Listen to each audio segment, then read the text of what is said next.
প্রযুক্তিগুলোর সাথেও আছে, নিউক্লিয়ার ওয়েপন্সের সাথেও আছে, বর্তমান ব্যাংকিং সিস্টেমের সাথেও আছে, এবং বর্তমান গ্লোবাল পলিটিক্যাল অ্যাফেয়ার্সের সাথেও দাজ্জালের অনুসারীদের সরাসরি সম্পৃক্ততা আছে। আমি বলি নাই দাজ্জালের সম্পৃক্ততা আছে, দাজ্জালের অনুসারীদের সরাসরি সম্পৃক্ততা আছে। এটা বোঝার জন্য আপনাকে সূরা কাহাফ পড়তে হবে। কেন সূরা কাহাফ? কারণ সূরা কাহাফ পড়লে আল্লাহ আপনার ভিতরের চোখ খুলে দিবেন ইনশাআল্লাহ। এখন আপনার ভিতরের চোখ বন্ধ। কেন বন্ধ? বিকজ আপনি প্রত্যেক জুমায় সূরা কাহাফ পড়ছেন না।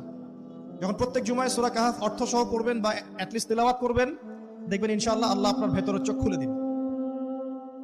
তো দাজ্জাল সাবজেক্টটা কি জটিল মনে হচ্ছে না সহজ মনে হচ্ছে? জটিল। এখন এত জটিলতায় আমরা গেলাম না, আমরা সহজ জায়গায় থাকি। সহজ জায়গাটা হচ্ছে সে বিশ্বটাকে শাসন করবে, এবং ন্যায় বিচারের ভিত্তিতে শাসন করবে কি?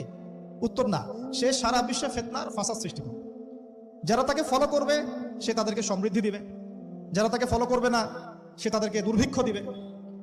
বলা হচ্ছে সে খোদা দাবি করবে, সে নিজেকে খোদা দাবি করবে, বলবে আমি মাসিহ, আমি কি মাসিহ মানে ত্রাণকর্তা। তার মূল কাজটা তাহলে জুলুমের ভিত্তিতে সারা বিশ্বটাকে শাসন করা, এই তো। সে খোদা দাবি করবে, আপনি যদি মেনে নেন তাহলে তার জান্নাতে ঢুকবেন, যদি না মানেন তাহলে তার জাহান্নামে ঢুকবেন।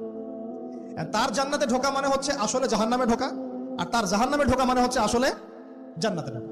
যেমন একজন যুবক ছেলেকে সে পাবে রাস্তায়, যখন বের হবে ছেলেটাকে বলবে যে তুমি কি বিশ্বাস করো যে আমি আল্লাহ? সেই ছেলে বলবে যে না, আমি বিশ্বাস করি না। সেই ছেলেটাকে শুইয়ে দিয়ে করাত দিয়ে তাকে দুই ভাগ করবে, এটা হাদিসে আসছে।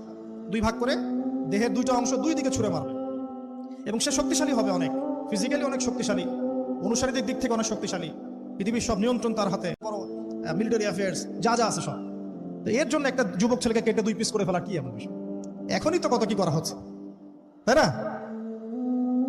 আরে ভাই হচ্ছে তো, আমরা জানি তো।